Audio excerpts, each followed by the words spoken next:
Abay, maglalabas-labas ka naman. 'Di nakakulong ka na lang maghapon dito sa loob ng bahay. Lumabas-labas ka, kasama mo yung mga friends mo. Inaya ko naman 'no, kaso mga busy daw. O siya, tara samahan mo ko. Hindi yung buong bakasyon mo nandito ka lang sa bahay. Ano tayo? Sa mall. May imi-meet up kasi ako. Alam mo na. Tara, libre mo ako, ah. Akala ko ba busy yung mga friends mo? Oo, yun yung sabi nila, eh. Ayun 'no, magkakasama. Don't tell me.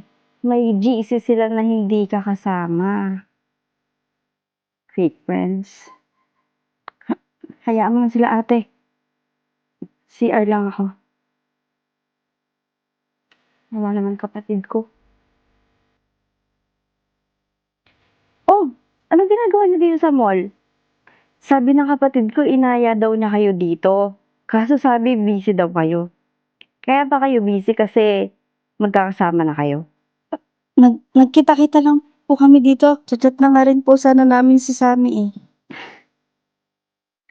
Alam mo, lumang rason na yan eh. Alam ko naman at halata namang nagplano kayo. Tingnan niyo yung mga damit niyo, oh. Color coding pa. Ate, tara na.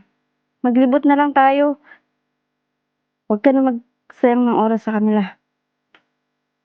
Lagi mo ang kinukwento sa akin kung gaano ka kasaya pag nililibre mo sila. Dahil every time na nililibre mo sila, nakikita ko rin na masaya ka. Baka naman ginagamit ka lang nila. Lagi ka pa nga nagpapasobra ng baon kay nanay para may pambaon din sila eh. Tapos ganto, tama na ate. Mga backstabber, gigil kayo. Tara na nga. Sumunod ka na sa ate mong eskandalosa. Nakakaigbiyan talaga yung mga ganong tao eh. Napagdaanan ko na kasi yan. Ayoko mapagdaanan mo. Kaya alam mo ba, mas okay sa akin yung internet friends eh. Kaya ba puro sa internet mo nakikilala yung mga kaibigan mo? Oo. Kaya try mo na tong Meet Match. May party chat na, may instant chat pa.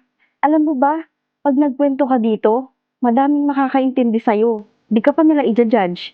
Di kagaya ng mga fake friends mo. Hula ko pinag-uusapan ka ng behind your back eh. Hay, o nga pala, sana pala yung imi-meet up mo? Speaking of, ayun no, kanina pa nga yung naghihintay eh. Alam mo ba, from internet BFF to real life BFF kami. Tsaka sa lit match kaya nakilala. Subukan ko nga tong lit match, baka dito talaga ako makahanap ng totoong kaibigan ko. O mamaya na yan. Tara, makigaming ka sa amin.